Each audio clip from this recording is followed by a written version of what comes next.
सो जय हिंद एवरीवन बच्चों, I hope all you are fine. ठीक है, तो आज जो हम करने वाले हैं बच्चों, वो आपका करने वाले हैं एक बहुत इम्पॉर्टेंट टॉपिक है ना, जो कि रिलेटेड है आपका किससे, एनवायरनमेंट से।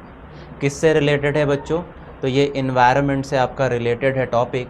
ठीक है, और इसमें आज हम करेंगे आपके सारी wild life centuries, national park, ठीक है, बायोडाइवर्सिटी रिज़र्व, टाइगर रिज़र्व। ठीक है, हमारे लिए सबसे इम्पॉर्टेंट है कि एक आपका वाइल्ड लाइफ प्रोटेक्शन एक्ट आया था बच्चों 1972 में, और जब वाइल्ड लाइफ प्रोटेक्शन एक्ट आया 1972 में, उसके हिसाब से हमने 4 कैटेगरीज में बांटा अपना प्रोटेक्टेड एरिया। ठीक है, अब आपको पता है कि किसी भी रीजन में बहुत सारी आपकी स्पीसीज़ रहती हैं, और स्पीसीज़ के रहने की वजह से उनके खिलाफ क्या होता है, एग्रेशन होता है बाय द ह्यूमंस, है ना, उनकी पोचिंग होती है।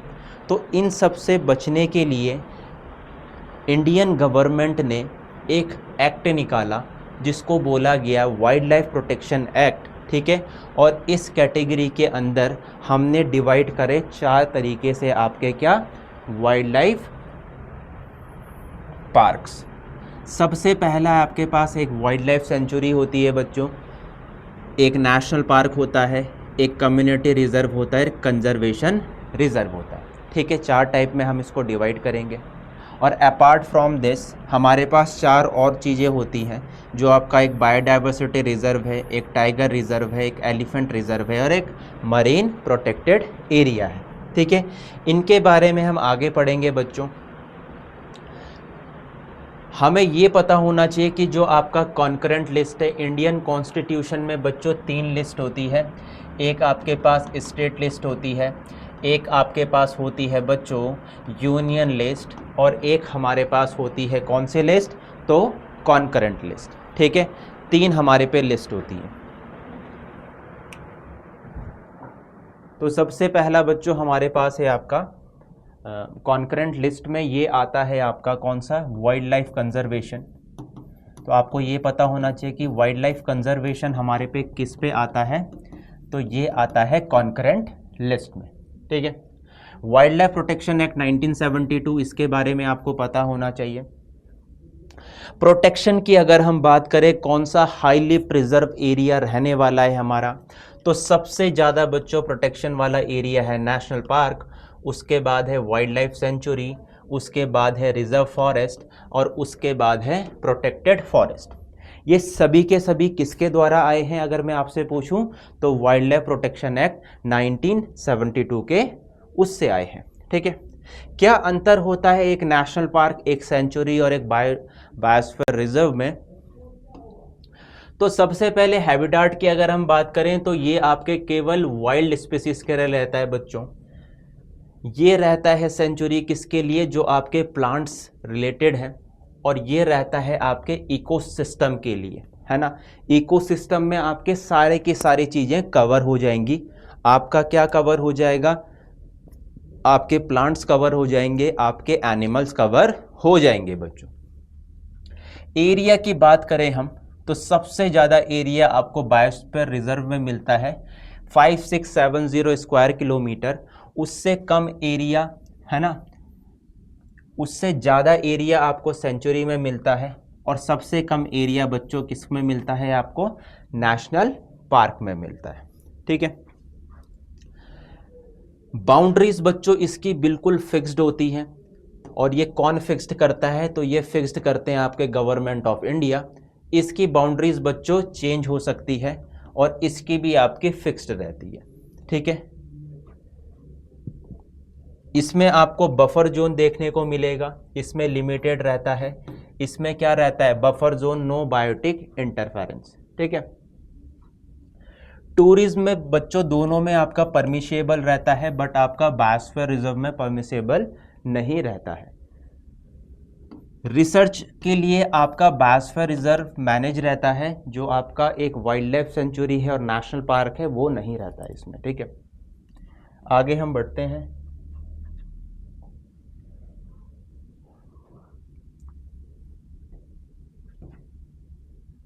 अगर हम बात करें बच्चों IUCN के बारे में, तो IUCN क्या होता है, international union for conservation of nature, ठीक है, ये IUCN की फुल फॉर्म होती है बच्चों।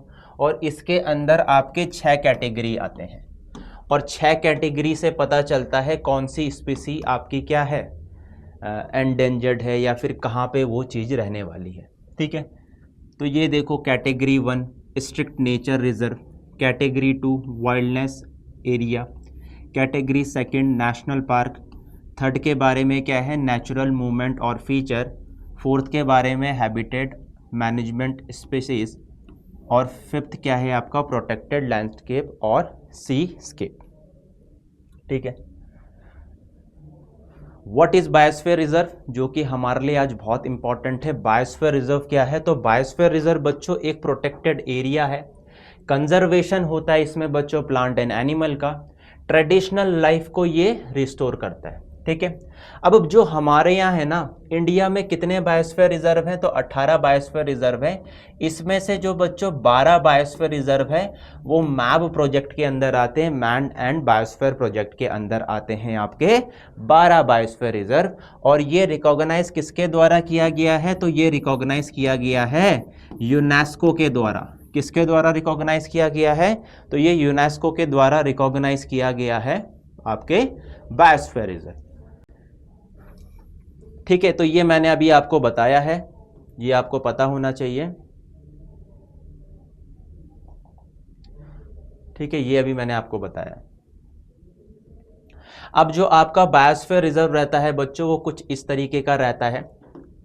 तो सबसे अंदर वाला पार्ट कैसा रहता है, कोर वाला पार्ट रहता है, उसके बाहर वाला पार्ट रहता है बफर वाला, और उसके बाहर वाला पार्ट रहता है ट्रांजिशन वाला, ठीक है। तो अब यहाँ पे क्या क्या चीज़ें अलाउड नहीं है आपकी, तो अगर हम कोर वाले की बात करें बच्चों, कोर एरिया में आपका कुछ भी चीज़ अलाउड नहीं होता है, mostly things are prohibited in your core area. Buffer area में आपका टूरिज्म अलाउड है, ठीक है, और आपका मॉनिटरिंग अलाउड है, आपका ह्यूमन सेटलमेंट अलाउड है, आपका रिसर्च अलाउड है, ठीक है, एजुकेशन अलाउड है। और जो बाहर वाला ट्रांजिशन वाला एरिया है वहाँ पे सारी की सारी चीज़ें अलाउड है। तो ये आपके लिए इम्पॉर्टेंट है, ठीक है। अगर दुनिया की हम बात करें तो दुनिया में 686 बायोस्फीयर रिजर्व हैं, जिसमें 122 कंट्रीज ग्लोबली हैं और 20 ट्रांस बाउंड्री साइट्स हैं। तो इंडिया की अगर हम बात करें तो 18 बायोस्फीयर रिजर्व हैं बच्चों, और जिसमें कि 12 आपके मैप प्रोजेक्ट के अंदर आते हैं, और they are recognized by your UNESCO.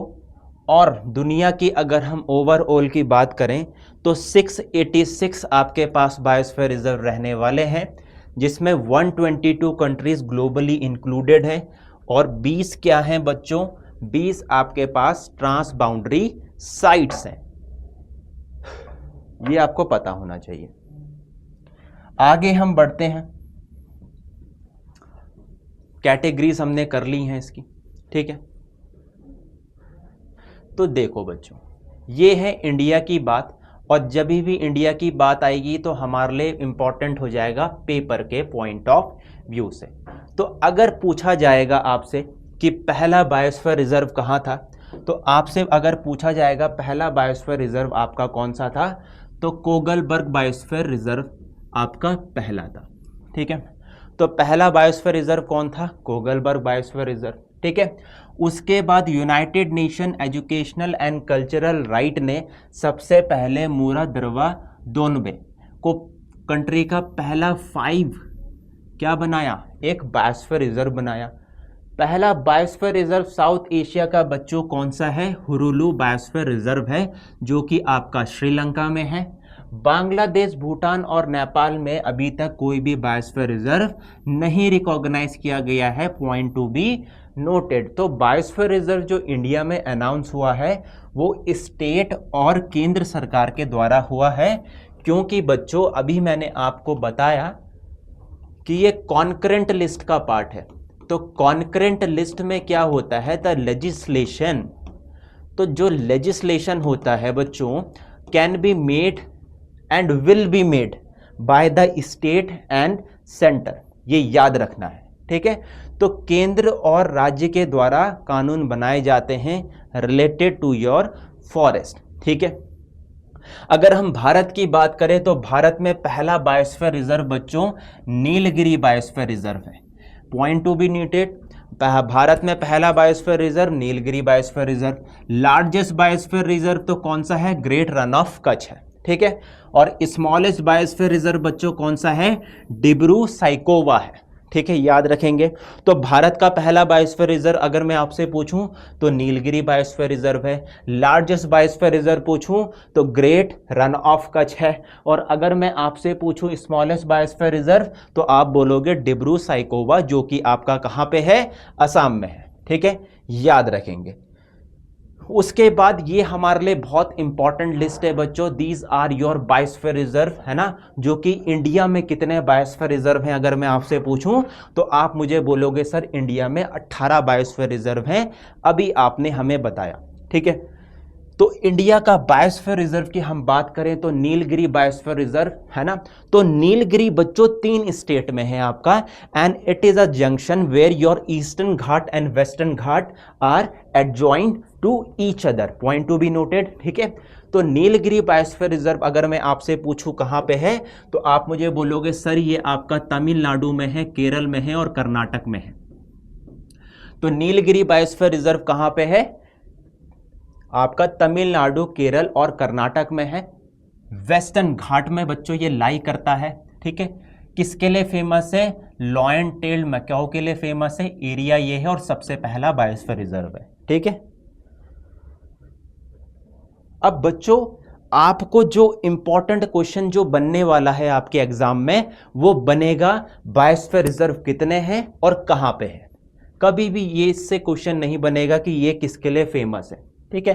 तो पहली चीज हमारे पास ये होनी चाहिए याद करने का तरीका कि हम पहले क्या याद करें, आपके पहले हम बायोस्फीयर रिजर्व याद करें और ये कहां पे है और कौन सा बायोस्फीयर रिजर्व आपका पहला है, कौन सा स्मॉलेस्ट है, कौन सा लार्जेस्ट है, याद रखेंगे,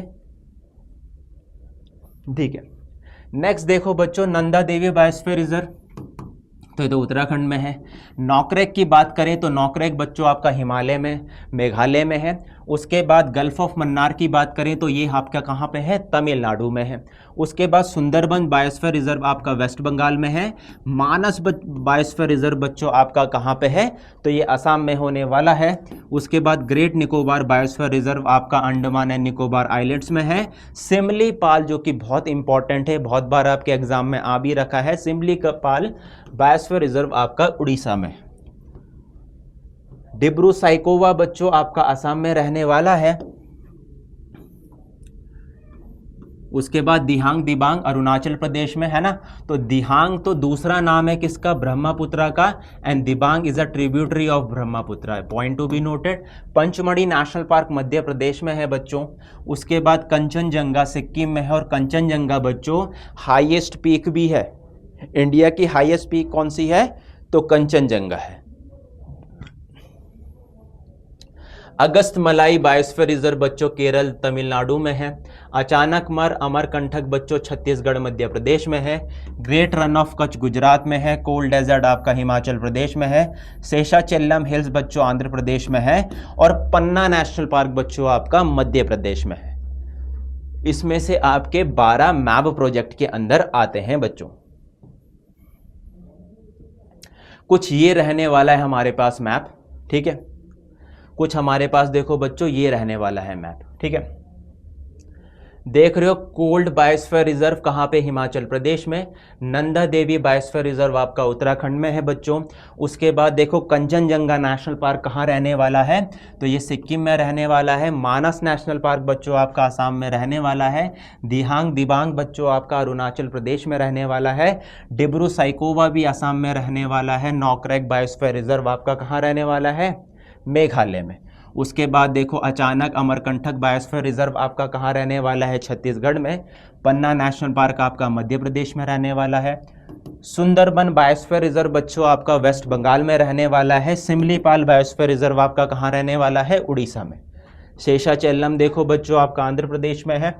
उसके बाद नीलगिरी बायोस्फीयर रिजर्व आपका कहाँ पे है? 3 स्टेट में है। तो कौन कौन से स्टेट हैं वो? केरल, कर्नाटक और तमिलनाडु। उसके बाद देखो बच्चों, अगस्त मलाई कहाँ पे है आपका? तमिलनाडु में है। गल्फ ऑफ मन्नार देखो आपका तमिलनाडु में है। ग्रेट निकोबार आपका कहाँ पे है? तो ये आपका रहने वाला है अंडमान निकोबार में। उसके बाद ग्रेट रन ऑफ कच्छ आपका गुजरात में है। तो ये सारे के सारे हमारे बायोस्फीयर रिजर्व हो गए कंप्लीट। 18 बायोस्फीयर रिजर्व है।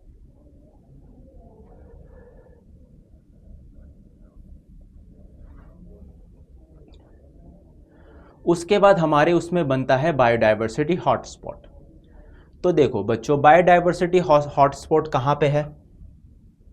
तो आपका वेस्टर्न घाट में है और नॉर्थ ईस्टर्न स्टेट में है। मैप में अगर मैं आपको बताऊं बायोडायवर्सिटी हॉटस्पॉट, तो देखो बच्चों, ये वाला जो हमारे पास एरिया हो गया, अगर मैं बोलूं तो ये वाला जो हमारे पास एरिया हो गया, ये आपका क्या है?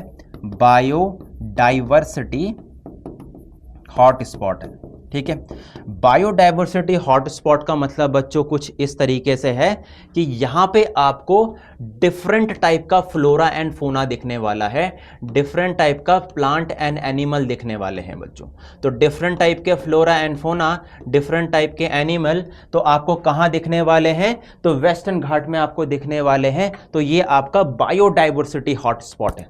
बायोडाइवर्सिटी हॉटस्पॉट मतलब आपको डिस्टिंक्ट प्लांट एंड एनिमल्स मिलेंगे। ठीक है। वैसे ही अगर मैं बात करूं तो हमारा जो नॉर्थ ईस्टर्न स्टेट है, नॉर्थ ईस्टर्न स्टेट, यहां पे भी आपको बायोडायवर्सिटी हॉटस्पॉट बच्चों देखने को मिलेंगे। ठीक है। तो आप सभी को क्लियर हो रहा है? आप सभी को क्लियर हो रहा है? तो हम बढ़ते हैं आगे। यही मैं कहने वाला हूं, यही हम पढ़ने वाले हैं, यही मैंने अभी आपको बताया। ठीक है। तो क्या कह रहा हूं मैं कहने वाला हूं कि to qualify as a biodiversity hotspot an area must be two strict criteria, है ना। तो एक स्टेट के 2 स्ट्रिक्ट क्राइटेरिया होने चाहिए। सबसे पहला तो वहाँ पे 1500 से ज़्यादा स्पीसीज होनी चाहिए और एंडेमिक स्पीसीज होनी चाहिए। एंडेमिक स्पीसीज का मतलब है बच्चों कि वो स्पीसीज वहीं पाई जानी चाहिए। और दूसरा 70% जो एरिया होना चाहिए वो प्राइमरी नेटिव वेजिटेशन का होना चाहिए। ठीक है ना। तो नेटिव वेजिटेशन का होना चाहिए बच्चों आपका प्राइमरी एरिया। याद रखेंगे मेरा पॉइंट। ठीक है, याद रखेंगे बच्चों जो मैंने अभी आपको बताया। और उसके बाद देखो बच्चों, एक तो मैंने आपको वेस्टर्न घाट और श्रीलंका के बारे में बताया हॉटस्पॉट। दूसरा हॉटस्पॉट आपको सुंदरलैंड में मिलता है, तीसरा मिलता है इंडो ब्रह्मा में, और चौथा मिलता है हिमालय में। ठीक है, ये मैप थोड़ा इस तरीके का है। तो ये है आपके बायोडाइवर्सिटी हॉटस्पॉट, एक ये और एक ये। ठीक है, तो यही मैंने अभी आपको बताया। उसके बाद बच्चों अगर हम नेशनल पार्क की बात करें तो हम वही पढ़ेंगे जो हमारे लिए इंपॉर्टेंट है।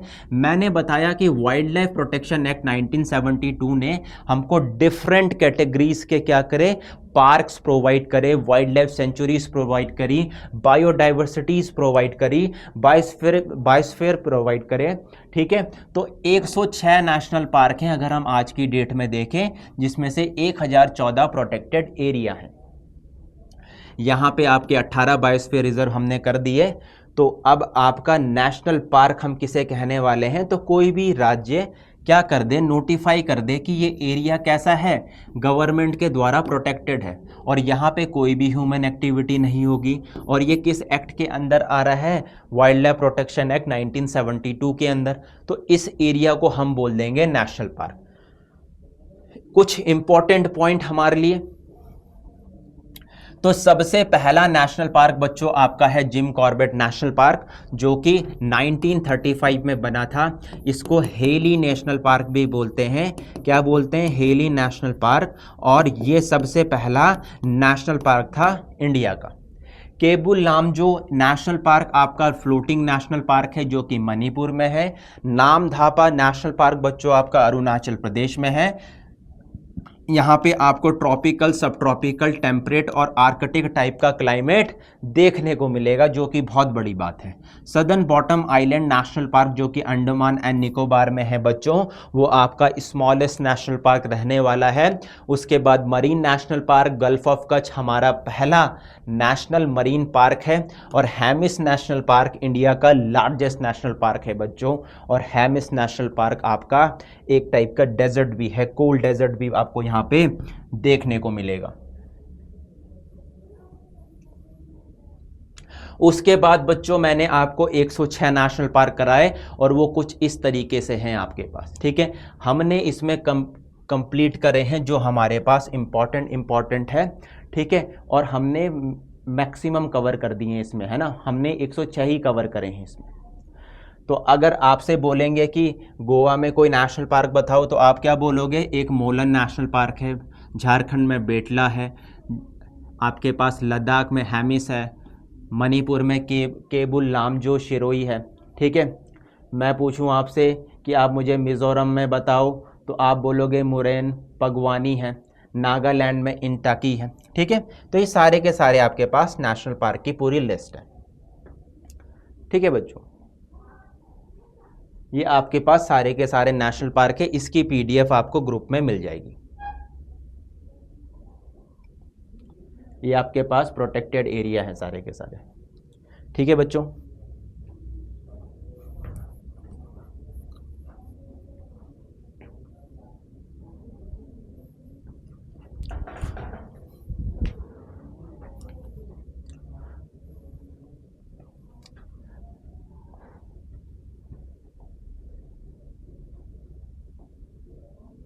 कुछ हमारे पास नए एडेड हैं, ये हमारे करंट अफेयर से रिलेटेड हैं बच्चों नेशनल पार्क। जैसे आपका ढोलपुर करौली टाइगर रिजर्व राजस्थान में अभी न्यूली ऐड हुआ है, ठीक है। गुरु गाजीदास तमोर पिंगला टाइगर रिजर्व छत्तीसगढ़ में ऐड हुआ है। वीरांगना दुर्गावती टाइगर रिजर्व मध्य प्रदेश में ऐड हुआ है बच्चों। रानीपुर टाइगर रिजर्व उत्तर प्रदेश में ऐड हुआ है, और रत्नापानी टाइगर रिजर्व आपका मध्य प्रदेश में ऐड हुआ है। तो ये हमारे करंट अफेयर से रिलेटेड है सारे। अब देखो बच्चों, आपके जो टाइगर्स हैं ना, वो एंडेंजर्ड होने स्टार्ट हो गए थे इंडिया में। तो इंडियन गवर्नमेंट ने स्टार्ट किया एक कॉन्सेप्ट जिसको बोलते हैं प्रोजेक्ट टाइगर, और अब इंडिया में सबसे ज़्यादा टाइगर हैं होल अराउंड द वर्ल्ड, ठीक है। टाइगर रिजर्व की अगर हम बात करें तो अभी तक हमारे पास 53 टाइगर रिजर्व हैं बच्चों, और जो सबसे ज़्यादा टाइगर रिजर्व हैं वो हमारे पास 2 स्टेट्स में हैं, जो कि हो गया तमिलनाडु और कर्नाटक, ठीक है। Tiger became the national animal of India since 1973, है ना, as the lion was national emblem before, है ना। तो लॉयन क्या था? हमारा नेशनल एनिमल था। एम्बलम में भी आपको दिखता है ना, अशोका के एम्बलम से हमने लिया है, ठीक है, सारनाथ का जो है उसमें देखो। अब आपका जो 1936 में कॉर्बेट नेशनल पार्क था, वो भी एक टाइगर कंजर्वेशन के अंदर आता है। लार्जेस्ट टाइगर कंजर्वेशन बच्चों नागर अर्जुन श्री सेलम टाइगर रिजर्व है, जो कि आपका आंध्र प्रदेश तेलंगाना में लाई करता है बच्चों। स्मॉलेस्ट की बात करेंगे तो आपका बोर टाइगर रिजर्व है, जो कि आपका महाराष्ट्र में लाई करने वाला है। World celebrated global tiger reserve on 29 जुलाई, ठीक है। TX2 गोल, ये सारे के सारे हमारे गोल्स हैं, है ना। प्रोजेक्ट टाइगर ये बहुत इंपॉर्टेंट है बच्चों। कब लॉन्च हुआ था? तो 1973 में लॉन्च हुआ था, to protect the tiger, clear. उसके बाद ये हमारे पास टाइगर रिजर्व हैं, जैसे आपका उड़ीसा सिमलीपल में है, वेस्ट बंगाल सुंदरबन में है, कॉर्बेट है आपका उत्तराखंड में, बिहार में वाल्मीकि है, आसाम में मानस, नामरी, काजीरंगा, ओरांग है, राजस्थान में रत्नम्बोर है, मुकुंदरा है, रामगढ़ है, उत्तर प्रदेश में बच्चों आपका दूधबा, पीलीभीत, रानीपुर। तो ये हमारे पास सारे के सारे टाइगर रिजर्व हैं, जो कि संख्या में है जिनकी संख्या 54 है टोटल। एलिफेंट रिजर्व की हम बात करें तो हमें पता होना चाहिए कि हम वर्ल्ड एलिफेंट डे कब मनाते हैं, तो 12 अगस्त को मनाते हैं एवरी ईयर, ठीक है, एलिफेंट डे। कर्नाटक में सबसे ज़्यादा एलिफेंट है बच्चों, जिनकी संख्या है 6049, फॉलोड बाय योर आसाम, और उसके बाद है केरल। तो सबसे ज़्यादा एलिफेंट की संख्या आपकी कहाँ पे है, तो आपकी है कर्नाटक में, उसके बाद असम में है बच्चों, और उसके बाद कहाँ रहने वाली है, तो केरला में रहने वाली है।